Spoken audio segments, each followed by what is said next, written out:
خونه مزرعه، یه کلاغ رو سیاه هوایی شده بره با بوسه ماه بزار. اما هی فکر میکنه اونجا جای کف دارست، آخه من کجا برم؟ یه کلاغ که رو سیاه، من که توی سیاهیا از همه رو سیاه ترم، میونه اون کبوترا با چه روی ببرم؟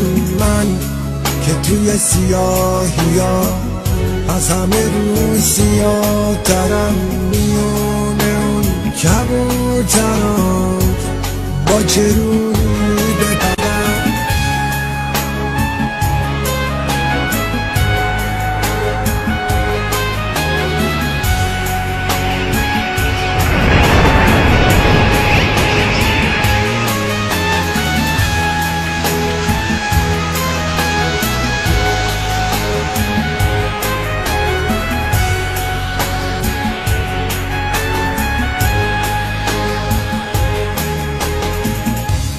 تو همین فکر را بودش کلاغ عاشقمون، یه دلش میگفتم، یه دلش میگفتمون که یهو صدایی گفت تو نترس و راهی شو، به سیاهی فکر نکن، تو یه ظاهری برو. من که توی سیاهیا از همه رو سیاه ترم، میونه اون کبوترا با چه روی ببرم؟